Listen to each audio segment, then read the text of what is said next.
ونستغفره ونعوذ بالله من شرور أنفسنا ومن سيئات أعمالنا من يهده الله فلا مضل له ومن يضلله فلا هادي له أشهد أن لا إله إلا الله وحده لا شريك له وأشهد أن محمدا عبده ورسوله أما بعد فإن خير الحديث كتاب الله وخير الهدي هدي محمد صلى الله عليه وسلم وشر الأمور محدثاتها وكل محدثة بدعة وكل بدعة ضلالة وكل ضلالة في النار يا أيها الذين آمنوا اتقوا الله حق تقاته ولا تموتن إلا وأنتم مسلمون يا أيها الناس اتقوا ربكم الذي خلقكم من نفس واحدة وخلق منها زوجها وبث منهما رجالا كثيرا ونساء واتقوا الله الذي تساءلون به والأرحام إن الله كان عليكم رقيبا يا أيها الذين آمنوا اتقوا الله وقولوا قولا سديدا يصلح لكم أعمالكم ويغفر لكم ذنوبكم ومن يطع الله ورسوله فقد فاز فوزا عظيما اللهم صل على محمد وعلى آل محمد كما صليت على إبراهيم وعلى آل إبراهيم إنك حميد مجيد اللهم بارك على محمد وعلى آل محمد كما باركت على إبراهيم وعلى آل إبراهيم إنك حميد مجيد رب اشرح لي صدري ويسر لي أمري واحلل عقدة من لساني يفقهوا قولي رب زدني علما قال الله تبارك وتعالى في كتابه المجيد أعوذ بالله السميع العليم من الشيطان الرجيم بسم الله الرحمن الرحيم لن ينال الله لحومها ولا دماؤها ولكن يناله التقوى منكم وقال رسول الله صلى الله عليه وسلم لا ينظر الله إلى صوركم ولا إلى أجسامكم ولكن ينظر الله إلى قلوبكم وإلى أعمالكم عزیز بھائیو، اللہ مالک الملک کا خاص فضل ہے کہ جس نے ہماری زندگیوں میں ایک بار پھر ہمیں یہ عظیم ترین دن نصیب فرمایا ہے۔ یہ قربانی عید الاضحیٰ کا دن صرف جانوروں کے گلوں پہ چھری چلانے کا دن نہیں ہے، یہ قربانی صرف گوشت کا دن نہیں ہے، کھانے پینے کا صرف دن نہیں ہے، یہ بہت بڑے بڑے مقصد لے کے آنے والا دن ہے۔ اور یقیناً ہمیں اس قربانی کے فلسفے کا مقصد تب بھی سمجھ آئے گا جب ہم جس رب کے لیے یہ قربانی ذبح کرتے ہیں، یہ قربانیوں کے جانور اللہ تعالیٰ کی راہ میں خرچ کرتے ہیں، جب ہم اس کے قرآن کا مطالعہ نہیں کریں گے اور جب تک ہم اس ہستی کا مطالعہ نہیں کریں گے جن کی وجہ سے یہ قیامت تک یہ قربانی جاری و ساری رہنی ہے، اور وہ ہستی کون سی ہے؟ حضرت ابراہیم علیہ السلام۔ ابراہیم علیہ السلام کی اپنی ساری زندگی اگر اس کو پڑھا جائے تو وہ ساری زندگی قربانیوں کی ایک لمبی داستان ہے۔ کبھی ان کو اپنے خاندان کی قربانی، کبھی جان کی قربانی، اور کبھی لوگوں کی جھڑکوں کی قربانی اور کبھی لوگوں کے تانوں کی قربانی اور پتہ نہیں کیا کیا۔ اللہ نے قرآن کے اندر یہ بات واضح فرما دی ہے کہ ہم نے ابراہیم علیہ السلام سے بڑے بڑے امتحان لیے ہیں اور ابراہیم سارے امتحانوں میں پاس ہوا ہے، سارے امتحانوں میں پاس ہوا ہے۔ اور سب سے بڑا امتحان جو تھا، یہ بڑا امتحان تھا کہ ابراہیم علیہ السلام کو اللہ رب العالمین نے اس بیٹے کی قربانی کرنے کا حکم دے دیا جو بڑی مدت کے بعد اللہ تبارک و تعالیٰ نے ان کو عطا کیا۔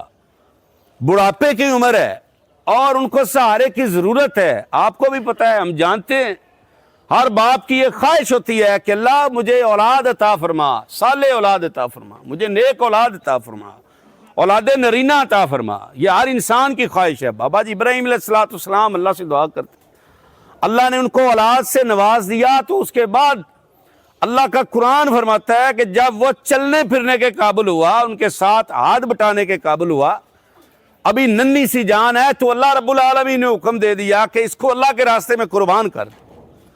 اپنے بیٹے سے یہ بات کہی کہ بیٹا میرے رب نے مجھے حکم دیا ہے کہ میں آپ کو ذبح کر دوں۔ تو وہ بیٹا بھی کون تھا؟ وہ رات کو یہ جو آج کی لوریاں سنا کے ہم بچوں کو سلاتے ہیں، وہ بیٹا نہیں تھا۔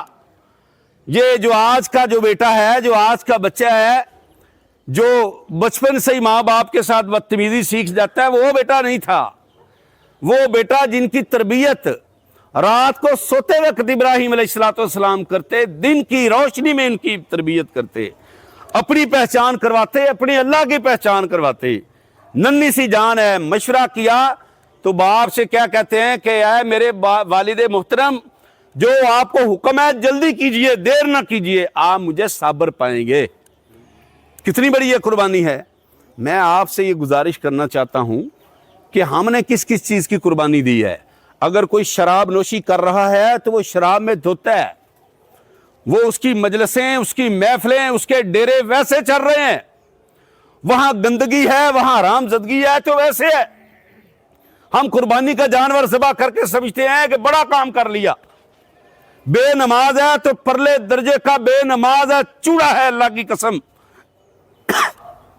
اللہ کے نبی پاک صلی اللہ علیہ وسلم جس کے بارے میں فرما دے کہ بے نماز کے درمیان اور ہمارے درمیان، بے نماز کے درمیان نبی پاک صلی اللہ علیہ وسلم نے فرمایا ہمارے درمیان اور کافروں کے درمیان فرق صرف نماز کا ہے۔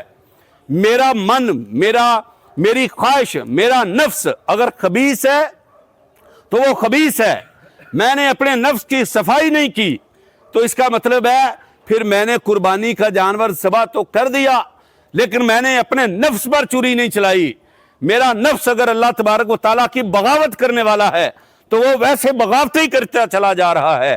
اس کا مطلب ہے کہ میں ابھی تک، میری 40 سال عمر، میری 50-60 سال عمر گزر گئی، مجھے ابھی تک قربانی کے فلسفے کا ہی پتہ نہیں چلا کہ اللہ قربانی کرواتا کیوں ہے، اللہ قربانی کا جانور ذبح کیوں کرواتا ہے۔ میرے عزیزو، سب سے پہلا سبق یہ ہے کہ میرے عزیز بھائیو، یہ قربانی اللہ تبارک و تعالیٰ اپنی خواہشات کی قربانی اصل میں مانگتا ہے۔ اللہ تبارک و تعالیٰ سبق دے رہے ہیں کہ آپ کتنا بڑا خرچہ کر کے، اور یاد رکھیں اس وقت جس طرح مشکل ترین حالات لوگوں کے سامنے ہیں، پھر بھی دیکھا جا رہا ہے کہ لوگ انشاءاللہ اس سنت کو پورا کر رہے ہیں، اور میں کہتا ہوں انشاءاللہ کسی کی نیت میں کوئی شک نہیں ہے اور شک کرنا بھی نہیں چاہیے۔ اللہ کی رضا کے لیے کر رہے ہیں، کوئی دنیا کا مقصد نہیں ہے، اللہ کی رضا ہے، کوئی چھوٹا ہے کوئی بڑا ہے، اپنی استطاعت کے مطابق وہ قربانی اللہ کی رضا کے لیے قربان کر رہے ہیں۔ انشاءاللہ ہمارا یہ اللہ کی توفیق سے ان کے بارے میں گمان ہے، اپنے بارے میں، سب کے بارے میں اچھا گمان ہے۔ میرے عزیزو، خدارا اللہ کے لیے میں آپ سے گزارش کرتا ہوں کہ یہ قربانیوں کا ثواب تب ہوگا، اللہ نے قرآن کے اندر نہیں فرمایا انما یتقبل اللہ نے فرمایا کہ قربانی تو قبول اس کی ہوتی ہے جو متقی ہوتا ہے، جو پرہیزگار ہوتا ہے، جو اللہ سے ڈرنے والا ہوتا ہے۔ اگر یہی قربانی کا گوشت لے کے جا کے اس کی چامپیں بنا کے اور جناب ایک محفل سجا کے اور یہی لوگوں کو لا کے شراب پہ بٹھا کے اگر ہم نے یہی کام کرنا ہے، اللہ کی قسم میں کہتا ہوں کہ اس سے بڑا اور غدر کوئی نہیں، اس سے بڑی اور بے غیرتی کوئی نہیں، اور اس سے بڑا اور پاپ کوئی نہیں۔ اللہ تبارک و تعالیٰ کی ذات کے لیے میرے عزیزو اپنے نفس کی گندی خواہشات کی قربانی لیں، اللہ ہم سب کو قربانی کے مقصد کو سمجھنے کی توفیق عطا فرمائے۔ اور اس کے بعد 2-3-4 منٹ کے اندر میں یہ گزارش کرنا چاہوں گا کہ قربانی جن لوگوں نے کی، متقی بھی ہیں، پرہیزگار بھی ہیں اور نمازی بھی ہیں، سارا کچھ ہے، لیکن شیطان اتنا خطرناک داؤ لگاتا ہے کہ وہ اب اس کو تکلیف ہو رہی ہے، بڑی تکلیف ہو رہی ہے۔ انہوں نے کیا کر دیا، یہ تو میرا دوست تھا، یہ تو فلاں تھا، اب میں اس کو کیسے ورگلاؤں۔ اب وہ دل کے اندر بات ڈالے گا کہ قربانی جناب لوگوں کو دکھانے کے لیے کر، لوگوں کے اندر اپنی تشہیر کر۔ اور آج کل خاص طور پہ میرے عزیزو، واللہ ہمارے نبی پاک صلی اللہ علیہ وسلم کے دور سے یہ چند سال پہلے کے دور تک ہمارے بزرگوں کو ان باتوں کا نہیں پتا تھا۔ اب سوشل میڈیا کے دور نے آ کے ہمارا اللہ کی قسم میں کہتا ہوں ستیہ ناش ہی کر دیا ہے۔ عمرے پہ جا رہا ہے تو تصویر، بیت اللہ کے سامنے کھڑا ہے تو تصویر، اللہ کی عبادت کر رہے تو تصویر، اور جانور لے کے آیا ہے تو تصویر، اور اپلوڈ کر رہا ہے کس پہ، فیس بک پہ، دیکھو میں نے یہ جانور خریدے، میں نے اتنے جانور کیے۔ شیطان انسان کا دشمن ہے۔ خدا کے لیے یہیں سے ابھی اٹھنے سے پہلے اپنی نیتوں کو اللہ کے ساتھ دعا کرے، اللہ ہماری نیتوں کو صاف کر دے۔ او بھائیو یاد رکھو، نیت اگر صاف نہیں ہے، نیت کے اندر ذرہ برابر بھی اگر تھوڑا سا بھی ٹیڑھ پن ہے نا، تھوڑی سی بھی اگر یہ بات ہے کہ لوگ مجھے کہیں گے واہ میاں صاحب، چودھری صاحب، رانا صاحب، خان صاحب، فلاں نے جناب ڈیرا جناب جانوروں سے بھرا ہوا اور بڑا گوشت دیتے ہیں، لوگوں کی لائن لگی ہوئی ہے، اللہ کی قسم یہ ثواب اور اجر تو دور کی بات ہے، یہ الٹا ہمارے لیے وبال جان بن جائے گا۔ رسول اللہ صلی اللہ علیہ وسلم کی حدیث ہیں، قیامت والے دن اللہ کہے گا کیسے آئے ہو، کیا لے کے آئے ہو؟ اللہ بڑے جانور ذبح کرتا تھا، بڑی نمازیں پڑھی، بڑی حجیں کی، بڑے جہاد کیے، بڑے فلاں کام کیے۔ اللہ کہیں گے جھوٹ بولتا ہے، تو نے دنیا کے لیے کیا ہے۔ حتیٰ کہ بیان کرنے والے شیخ اور کئی جناب علماء اور قرآن کے قاری پھنس جائیں گے۔ میرے عزیزو اپنی نیت کو خالص کر لیں۔ تیسری اور آخری بات، احکامات کا خیال رکھیں۔ نبی پاک صلی اللہ علیہ وسلم عید پڑھانے کے لیے جا رہے ہیں تو آپ نے کیا دیکھا کہ ایک صحابی نے بکری ذبح کر دی۔ پہلے آپ نے فرمایا یہ کیا کیا ہے؟ اس نے کہا اللہ کے نبی صلی اللہ علیہ وسلم، میں نے کہا لوگ آئیں گے، عید پڑھ کے ہم آئیں گے تو کھانا بنا ہوگا تو سب کو کھانا کھلائیں گے۔ آپ نے فرمایا تیری بکری صرف گوشت کی بکری ہے، تیری بکری قربانی کی بکری نہیں ہے، اللہ نے تجھے قربانی کا اجر نہیں دینا۔ میرے عزیزو آج یہ غلطی ہم کر رہے ہیں، غیر محسوس انداز میں کر رہے ہیں۔ کیسے؟ شہر والے لوگ اکثر کسائیوں سے یہ ذبح کرواتے ہیں، ہاں جی، ان کو کہتے ہیں ہم عید پڑھنے جا رہے ہیں تو چھری پھیر دے۔ اور میرے بھائی قربانی کے مقصد کو سمجھیں، خدا را یہ احکامات کو بھی سمجھیں۔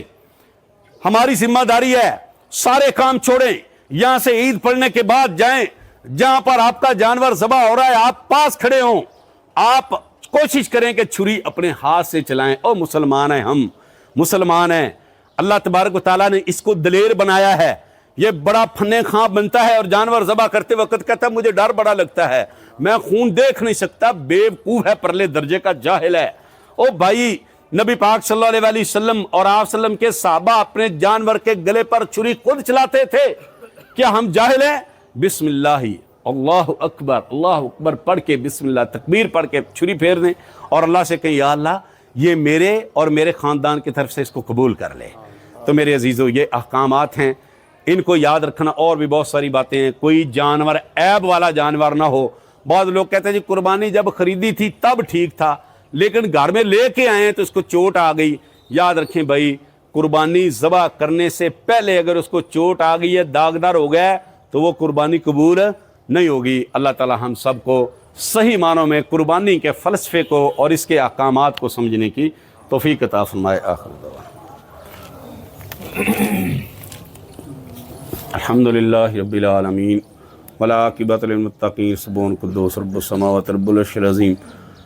یا ربی لک الحمد کما ینبغی لجلال وجہک ولعظیم سلطانک۔ اللہم صلی علی محمد وعلی آل محمد کما صلیت علی ابراہیم وعلی آل ابراہیم انک حمید مجید۔ اللہم بارک علی محمد وعلی آل محمد کما بارکت علی ابراہیم وعلی آل ابراہیم انک حمید مجید۔ اللهم اغفر لنا وللمؤمنين والمؤمنات والمسلمين والمسلمات. اللهم ألف بين قلوبهم وأصلح ذات بينهم وانصرهم على عدوك وعدوهم. اللهم لعن الكفرة الذين يصدون عن سبيلك ويكذبون رسلك ويقاتلون أولياءك. اللهم خالف بين كلمتهم وزلزل أقدامهم. اللهم ارحم على حالنا ولا تنظر إلى سوء أعمالنا. اللهم اشف مرضانا ومرضى المسلمين. اذهب الباس رب الناس اشفي انت الشافي لا شفاء الا شفاؤك شفاء لا يغادر سقما.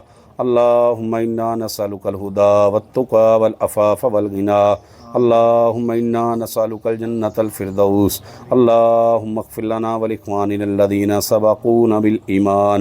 اللهم ربنا آتنا في الدنيا حسنة وفي الآخرة حسنة وقنا عذاب النار. ربنا ظلمنا أنفسنا وإن لم تغفر لنا وترحمنا لنكونن من الخاسرين. ربنا تقبل منا إنك أنت السميع العليم وتب علينا إنك أنت التواب الرحيم. وصلى الله تعالى على خير خلقه محمد وعلى آله.